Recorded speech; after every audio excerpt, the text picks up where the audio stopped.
Bonjour, je te souhaite la bienvenue dans cette vidéo où aujourd'hui j'ai vraiment le plaisir de pouvoir accueillir Jessica qui est une femme extraordinaire que j'ai rencontrée déjà il y a plusieurs mois, je dirais même, je crois que c'était l'année dernière.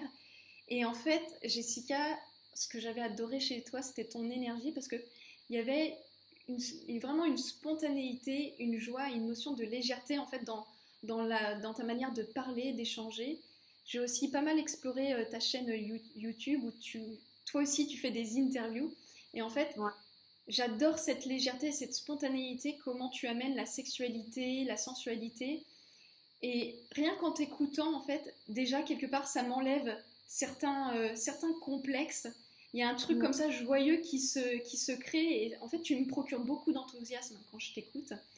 Et Ouais. donc aujourd'hui, je suis vraiment ravie de pouvoir t'accueillir dans cette interview pour parler de la notion de sexualité dans le couple, comment s'épanouir dans sa sexualité à deux et comment rebondir quand justement on arrive dans le couple et que quelque part il y a un sentiment de frustration, il y a on va dire il y a des insatisfactions de chaque côté qui se font sentir et comment sortir de ça en fait. Ouais. Je te remercie Aurélie, effectivement c'est une très bonne question. Ouais. Et c'est vrai que moi je vois beaucoup de couples qui sont pris dans cet engrenage-là, donc effectivement c'est important d'en parler. Euh, la première chose que j'ai envie de dire, c'est, donc je vais poser un peu des choses qui se passent dans la réalité, parce qu'en fait on a l'impression qu'on est toujours tout seul à vivre ça, alors qu'en fait c'est un mécanisme qui peut se mettre en place chez de nombreux couples, et juste de se dire ok, en fait déjà c'est quelque chose, je suis pas anormale, mais c'est quelque chose qui peut se passer aussi chez les autres. Il y a un côté quand même rassurant, et surtout de se dire effectivement on peut faire quelque chose. Ce qui se passe, en fait, la souffrance des couples qui vivent ce que tu es en train de dire, c'est que souvent ce que je vois, c'est qu'il y a une routine qui s'est installée dans le couple, ou parfois même voilà, très très rapidement, après la passion, après le feu, etc., après la découverte sensorielle de l'autre, il y a une routine qui s'installe et on n'a plus ce désir ardent, en tout cas pour l'autre. Et ce qui peut se passer, c'est que bon, en plus on est pris par le boulot, on est pris par les enfants, on est pris par le quotidien, et donc on va moins prendre le temps finalement aussi de faire l'amour et d'aller vers l'autre. Mm. Ce qui fait que déjà il y a plusieurs choses. Moins on fait l'amour, moins on en a envie, c'est-à-dire que le corps s'habitue au fait qu'on n'ait pas moins de sexualité. Alors que quand on a une sexualité où on fait l'amour tous les jours, forcément il y a les hormones de bien-être, la dopamine notamment qui va se générer, et puis on en veut encore comme une drogue. Ouais. Il y a l'autre chose aussi qui se passe, c'est le fait qu'effectivement on est rattrapé par le quotidien. Il y a le fait aussi que parfois, vu que c'est la routine et qu'il n'y a plus de surprise, et que c'est un peu mécanique, finalement le rapport sexuel est mécanique, avec les préliminaires, fellation, cunnilingus, coït, et puis on a joui et puis c'est fini. Parfois on a le sentiment de rester un petit peu sur notre faim parce que c'est trop mécanique et on ne se sent pas forcément nourri. Mm. Donc il y a des gens qui perdent un peu le sens de pourquoi on va faire l'amour finalement. Mm. À quoi ça nous sert? C'est fatigant, on se sent vidé et on ne se sent pas nourri, donc à quoi ça nous sert? Et l'idée, en fait, déjà, c'est de pas rentrer, à mon sens, dans un cercle vicieux où on va se reprocher ça à l'autre. Ouais. Et où on va se mettre la pression aussi. C'est-à-dire que moi, je vois beaucoup de couples, du coup, quand ils font pas l'amour, qui commencent à se mettre la pression. On fait pas l'amour, mais qu'est-ce qui se passe? Et puis du coup, on fait pour faire, donc on perd la spontanéité, on perd la légèreté, on devient presque maladroit quand c'est comme ça. C'est-à-dire qu'en fait, on va le faire pour se rassurer, et donc on va rentrer encore dans quelque chose de performant. Mm. Et l'idée, c'est d'arriver à sortir déjà de là, aussi pour se dire, c'est pas grave, quoi. Peut-être que là, on n'est pas on n'a pas envie tous les deux, ou s'il y en a un par contre qui en a envie et l'autre qui est pas dans le mood, ou qui est pas on a aussi des cycles de vie, hein, donc parfois on a moins envie que d'autres fois. C'est important déjà de d'être bienveillant envers soi-même et de ne pas se mettre la pression. Oui.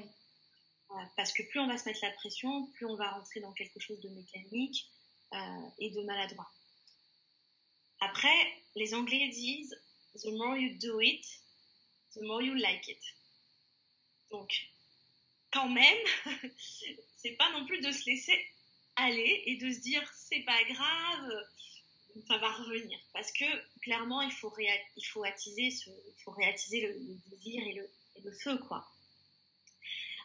Et donc là il y a plusieurs choses. C'est déjà à mon sens déjà d'en parler parce que souvent en fait on n'en parle pas alors que l'autre pense exactement la même chose que nous en se disant bah ça manque, bah ça me ferait bien plaisir de faire l'amour et en fait on attend que l'autre vienne vers nous. Okay. En gros j'attends que l'autre vienne vers moi et puis en même temps moi, j'attends que l'autre vienne vers moi. Enfin bref, on se rencontre pas parce qu'on se parle pas et on attend que l'autre fait le premier pas. Surtout quand on a eu un peu une baisse de régime. Si l'un ou l'autre a une baisse de régime, bon, il y en a un qui s'est un peu peut-être qui a eu le sentiment de s'être un peu rejeté, ou pas désiré, et donc il va avoir peur d'aller vers l'autre. Oui. Il va attendre. Donc il va attendre. Enfin, là, on s'en sort pas quoi. Ouais, les frustrations augmentent. Voilà. Et là, justement, tu parlais de frustration, puis c'est là où ça arrive, quoi. Ça te parle, là, ça, ce que je raconte, Aurélie? Mais écoute, ouais, ça me parle beaucoup. En tout cas, cette sensation de dire, voilà, à un moment donné, il y a une espèce de routine qui fait que la baisse de désir est là. Et puis, à un moment de dire, mais alors, comment faire, quelque part, déjà pour réactiver le désir? Parce que j'ai vécu ce moment-là où à un moment donné, le fait que ça fasse à un moment donné longtemps qu'il n'y ait pas eu de rapport, mais comment faire en fait pour relancer la machine? Des fois il y a cette sensation de se dire mais je sais plus comment faire, je sais plus comment relancer le truc, j'ai même l'impression d'être comme une espèce d'adolescent qui est un peu maladroit, tu vois. Ouais, exactement. Exactement. Bah, écoute, moi, j'ai vraiment, c'est des cas, des cas typiques, hein, où il y a des couples qui me disent, en fait, on sait plus, on n'a plus les codes. On sait plus comment faire. Okay. Et là, c'est de rentrer, pour moi, à mon sens, de recréer. La première chose que je demande, mais comment est-ce que vous créez de l'intimité? Qu'est-ce que vous faites ensemble? Comment est-ce que... Parce qu'en fait, la sexualité et l'érotisme ne se traduit pas que par un coït, hein.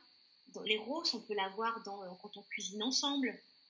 Et puis je te fais goûter, je te mets le truc, tiens, goûte, et je te le mets dans la bouche. Ou je commence à... Voilà, on peut commencer à jouer déjà avec l'éros pour recréer cette intimité. Parce que pas souvent, quand moi je pose la question, quand ils font plus l'amour ou quand ça fait un moment, ils font plus grand-chose déjà ensemble d'intime. Ouais. Il n'y a plus de bisous, on se prend plus la main, on danse pas ensemble... Tu vois, moi, c'est des choses, par exemple, que je fais pour recréer l'intimité. Des fois, je fais de la musique, je vais danser avec mon partenaire, sans forcément partir tout de suite sur la sexualité, mais juste recréer cette intimité on fait des choses ensemble, on se masse. Tout le côté aussi artistique qu'on peut faire ensemble. Je te prends en photo, des choses vraiment intimes pour se rapprocher, en fait. Si c'est pas la musique, des trucs tout bêtes. Moi, j'adore, par exemple, le jazz, etc. Je vais envoyer à mon chéri sur Spotify, tiens, cette musique va te plaire. Il est au bureau et voilà. Et là, on crée de l'intimité, on crée du lien. C'est aussi sensuel, la musique. Oui. Dans ce que j'entends et ce qui résonne en moi et aussi une des conclusions que j'avais eues, c'est que de manière générale, en tout cas quand il y a une problématique au niveau de la sexualité dans le couple, il y a une espèce de focus et de cristallisation sur la sexualité. Et en fait, on en oublie que quelque part, l'épanouissement sexuel, c'est aussi juste une conséquence de l'épanouissement au quotidien avec l'autre dans des petites situations anodines, mais en même temps qui préparent à ça. Et c'est exactement ça. Et le fait, en fait, de se focaliser, de mettre le focus et de se focaliser sur la sexualité, on attend absolument, on attend le moment parfait, par exemple. On ne sait plus faire parce qu'on se dit comment je fais pour faire l'amour finalement, comment je vais l'approcher, etc. Et donc on se met une pression, on rentre dans ce cercle vicieux-là de la maladresse, ou d'attendre que l'autre fait le premier pas.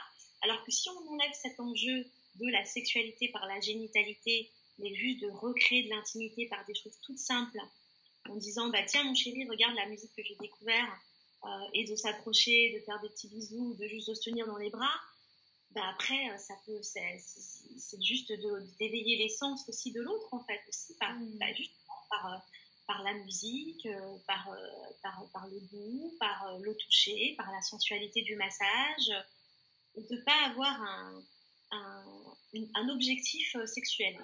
Ouais, donc c'est ça en fait, c'est à un moment donné de pouvoir voir avec le partenaire comment on peut déjà à deux se mettre d'accord sur aussi quelque part retrouver de la sensualité, de la sexualité, mais sans forcément y mettre un but ou une finalité en soi. Exactement, ouais. Parce que c'est là où en fait on est en train de, on rentre frustré, tu rentres à la maison, tu te demandes si tu vas faire l'amour ou pas, on est dans le lit l'un à côté de l'autre, et puis en fait t'attends, voilà, ça arrive pour les hommes mais aussi pour les femmes, tu attends que l'autre fasse le premier pas, et tu te dis bah mince, il ne le fait pas, et là on se sent mal quoi dans le lit, hein, parce que quand ça se passe pendant 5 jours ça va, mais quand ça fait 2 semaines, 3 semaines, un mois, ce qui arrive, hein, moi j'ai des personnes comme ça, et puis ça m'est même arrivé moi-même, c'est-à-dire il y a quelque chose qui va pas, et en fait presque t'appréhendes d'aller au lit quoi. Ouais, il y a beaucoup de pression autour de ça, et donc oui, alors ce que je voulais te partager, c'est qu'il y avait aussi cette erreur, déjà ce piège d'attendre que ce soit l'autre qui fasse la démarche, que ce soit aussi qu'il y ait une attente aussi au niveau de la communication pour en parler. Donc comment faire aussi si le partenaire n'est pas ouvert à ça, parce que justement il a ses propres blessures, ses propres blocages, quelque part sa propre, je dirais, timidité, parce qu'il y a aussi des jeux d'ego là-dedans. Oui, il a de la résistance, et voilà, c'est le blocage, et dans ce cas-là, là l'idée c'est vraiment de pouvoir déjà d'avoir un partenaire bienveillant qui est à l'écoute, et qui l'encourage à dire ok, qu'est-ce qui se passe pour toi. Après on est tous thérapeutes et coachs, hein, mais je pense que dans le couple c'est déjà important d'avoir cette empathie et cette bienveillance, et de ne pas être dans le jugement. Parce que moi j'entends trop tu as un problème. C'est quoi ton problème? Clairement là, si on se dit on a un problème, on n'a pas envie de s'ouvrir à l'autre. Ouais, c'est clair, ça ferme complètement quoi. Voilà, alors de dire écoute, tu as le droit de ne pas avoir envie, voilà, qu'est-ce qui se passe pour toi, qu'est-ce que je peux faire, pour t'aider, comment est-ce que je peux aussi t'accompagner pour t'ouvrir, voilà, parce que c'est pareil, moi j'accompagne des femmes qui sont bloquées sexuellement suite à des abus sexuels par exemple, et l'homme, moi je coach des hommes pour qu'ils puissent ouvrir en fait la partenaire à le poser, à s'exprimer. À l'homme de dire comment je peux faire pour t'accompagner, quoi. Qu'est-ce qui te ferait plaisir, comment est-ce que je pourrais te faire du bien, sans que ce soit sexuel. Tu vois, comment est-ce que je peux t'aider, comment est-ce que je peux te relaxer, comment est-ce que je peux te faire du bien, de quoi est-ce que tu as besoin, est-ce que c'est bon quand je te touche comme ça ou comme ça, quel toucher tu préfères, et vraiment d'aller explorer l'autre et d'être à l'écoute en fait de l'autre. Il y a vraiment cette démarche aussi en fait de juste oser poser des questions en fait, oser demander à l'autre qu'est-ce qui lui ferait plaisir, qu'est-ce qui lui ferait du bien, de quoi il a besoin. Et puis dans la démarche inverse aussi, ce serait de oser en fait demander et oser exprimer ce qu'on aimerait. Exactement. Et le fait d'ailleurs de s'autoriser à dire ce qu'on aimerait, généralement donne l'autorisation à l'autre. Ouais, c'est ça. Parce que l'autre est décomplexé en fait par rapport à poser ses besoins. Enfin, voilà, ça va être plus facile pour lui de poser ses besoins parce qu'il a entendu les nôtres. Mais voilà, après l'idée c'est que moi j'ai des couples qui sont restés, ça fait 15 ans où c'est vraiment très compliqué, donc là c'est énorme de ne pas attendre non plus 15 ans si on voit qu'on n'y arrive pas de se faire accompagner, parce que le souci c'est que plus tu restes dedans, etc. Et puis la confiance en soi elle se perd énormément. Moi je vois des femmes qui ont complètement perdu confiance en elles parce que pas touchées, pas désirées, bloquées tout simplement, donc il y a énormément de travail. Et puis il y a des hommes aussi dans ce cas se sentent, qui n'ont pas été désirés par leur femme et qui rentrent, là, c'est ce que je te racontais, qui vont dans le lit et puis qui ont peur, qui se demandent qu'est-ce qui va se passer ce soir, quoi. De voir la femme qui est complètement à l'autre bout du lit et qui tourne le dos. Et puis tu essayes un petit peu une approche avec la main sur le dos et puis une petite caresse et puis il y a personne qui réagit derrière. Quand ça fait plusieurs mois, et peut-être voire plusieurs années pour certains, quand c'est comme ça, c'est bien compliqué quand même. À le gérer, en tout cas, seul. Ouais. Et puis, ce qui me vient aussi, et qui ça a été le cas aussi dans certaines de mes relations passées, je me suis rendu compte avec le recul que aussi, quelque part, ce manque d'épanouissement sexuel venait aussi de la méconnaissance que j'avais de mon corps aussi. Où en fait, je demandais, en fait, je donnais la responsabilité de mon plaisir et de mon corps à mon partenaire, parce que je n'avais, en tout cas moi de mon côté, je n'avais jamais pris le temps de l'explorer et de me dire, bah tiens, qu'est-ce qui me fait plaisir, comment j'aime être touchée. J'avais une méconnaissance totale de mon corps et de ce que j'aime. Et donc au final, quand l'autre me touchait, si c'était bon, bah c'était bon, mais si c'était pas bon, j'osais même pas le dire, tu vois. Il y avait plein de jeux aussi à ce niveau-là. Après, il y a tout ton bagage, voilà, toutes tes croyances par rapport à la sexualité, ton éducation. Il y a toute la pression sociale aussi par rapport à la femme qui s'assume dans sa sexualité. Il y a plein de choses qui se jouent. Et c'est aussi d'être en conscience de soi. Déjà, la première chose, c'est qu'est-ce qui se passe pour moi, quoi.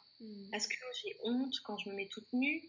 Est-ce que dans le rapport sexuel, je suis en train de penser à qu'est-ce qu'il est en train de regarder?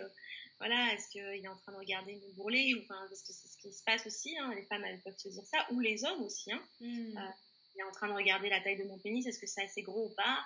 Enfin, c'est des questions que j'ai beaucoup de la part des hommes. Et c'est effectivement d'apprendre à se connaître déjà soi et d'avoir une sexualité en solo, avec la masturbation, en se caressant. Voilà, moi, j'apprends aux femmes à vraiment apprendre aussi à se doucher en conscience, à se vraiment prendre le temps de se caresser sous la douche, de sentir sa peau, le savon partout, etc. Et pas de rapidement comme ça, mais vraiment de ressentir son corps et d'être connecté à son corps, quoi, et d'apprendre à l'aimer, à lui donner de l'amour. Et moi, ça s'est vraiment passé par des autocaresses, toute seule, tu vois, par me faire l'amour à moi-même, en fait. J'ai appris déjà à vraiment être dans l'amour pour moi, donc vraiment par la connaissance de qui je suis. Et du coup, c'est très difficile pour moi de m'aimer alors que je ne savais pas qui j'étais. Et puis ensuite, je suis passée par le corps. Quand tu aimes quand tu t'aimes entièrement, tu aimes aussi ton corps. Le corps fait partie de... Si tu n'aimes pas ton corps et que tu aimes le reste, tu t'aimes pas entièrement.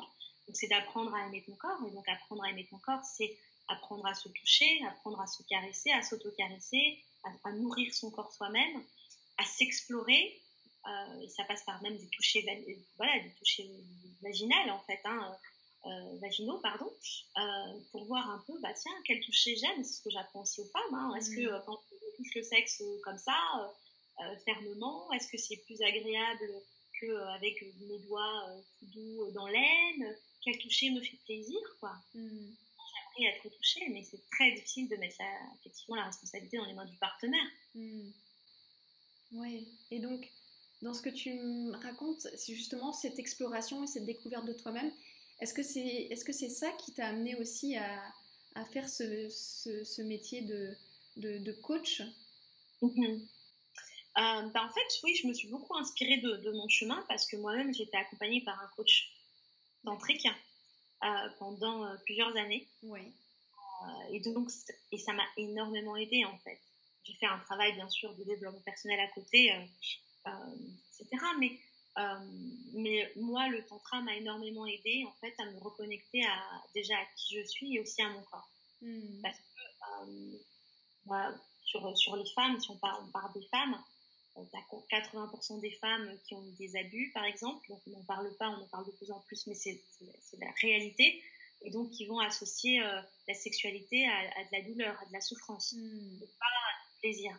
Donc, c'est comment est-ce que je me reconnecte à mon plaisir et comment est-ce que mon corps est source de plaisir et pas de souffrance, puisque le corps a une mémoire. Et donc, l'a associé, si on a eu des attouchements ou même un rapport sexuel douloureux à un moment donné, une expérience, tu vois, une expérience qui nous a été, on va dire, fatale, entre guillemets, voilà, comme le corps a une mémoire, il va se souvenir de ça, il va associer la sexualité voilà, à l'émotion associée, quoi. Ouais. Et toi, justement, est-ce que tu proposes des ateliers, des stages en présentiel ou même des accompagnements en ligne pour pouvoir justement renouer avec sa féminité, sa sexualité, sa sensualité?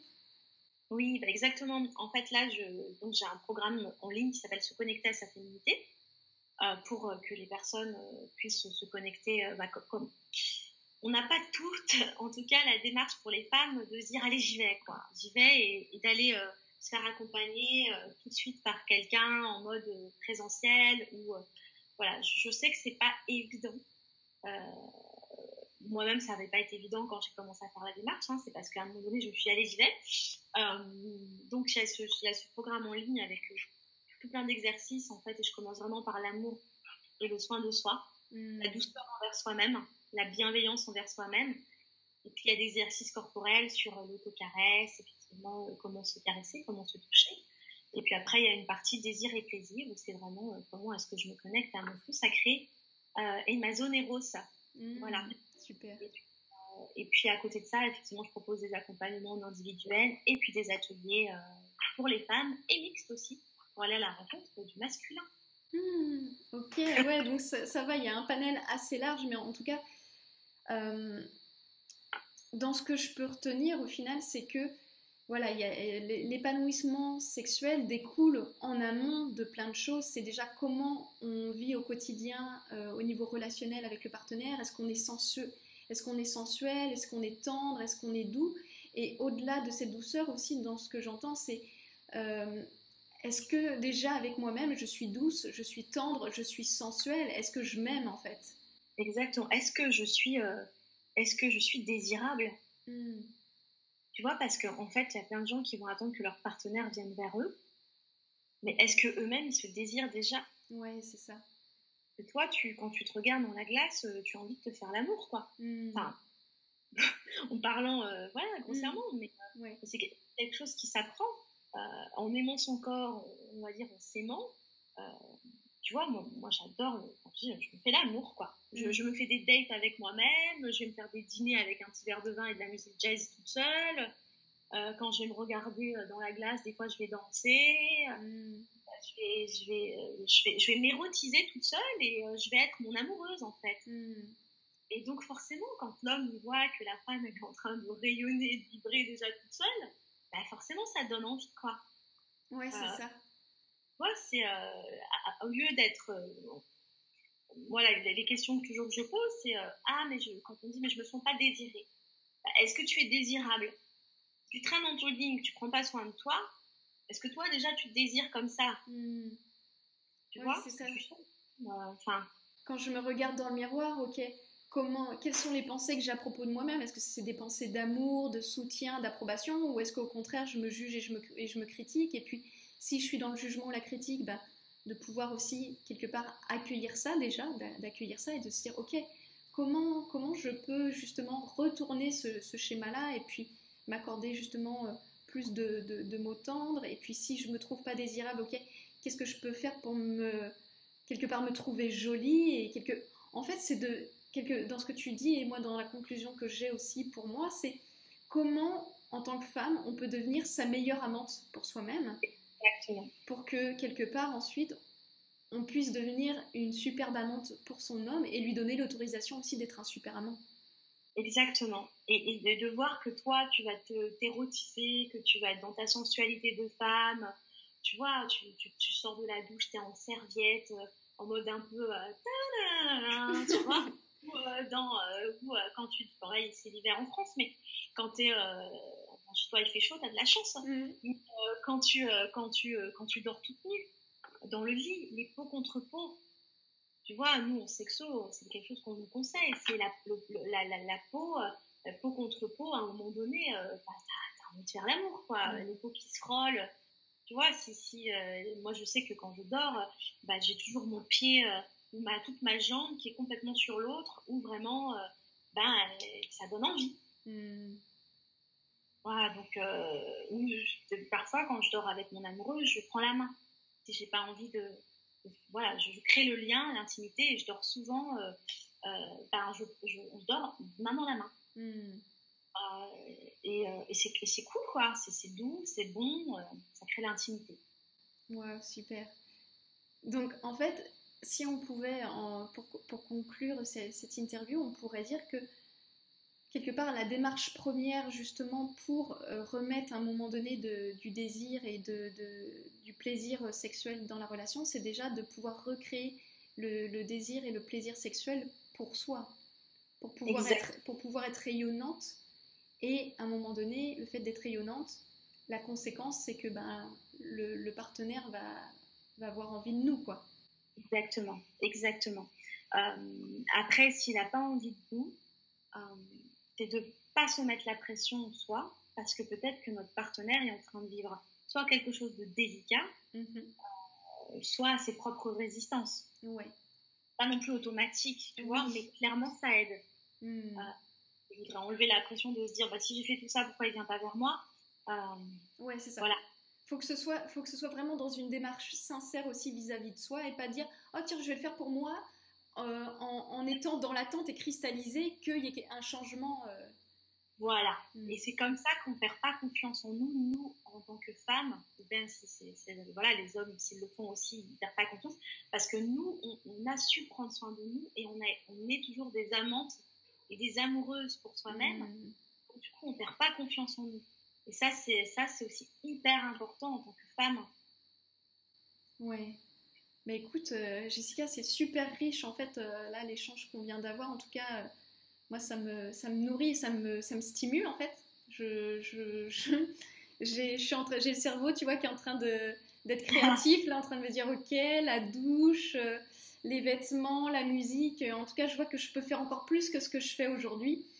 Ouais. Et je pense que ça va aussi plaire à celles qui nous regardent, en tout cas qui vont regarder la vidéo. Donc voilà, je te remercie vraiment beaucoup pour ton partage. Merci à toi. Ben écoute, ouais, je suis vraiment très heureuse. Et puis toi qui nous regardes, voilà, si tu as aimé aussi l'énergie de Jessica, que tu as envie de lui poser des questions, que tu as envie d'en savoir plus aussi sur ce qu'elle propose, je mettrai voilà, tous les liens en dessous de la vidéo YouTube, comme ça tu pourras aussi rentrer en contact avec Jessica. Et puis voilà, je te souhaite une belle aventure, en tout cas si tu as envie d'aller plus loin. En tout cas, j'espère que cette vidéo t'aura inspiré, t'aura donné des idées, de la créativité pour ton couple, ou même ne serait-ce que pour toi-même si actuellement tu es célibataire. Et puis vraiment un grand merci Jessica pour cet échange. Et puis, merci à toi Aurélie. Ouais. D'avoir un... Et puis voilà, très belle journée à toi. Je te dis à bientôt.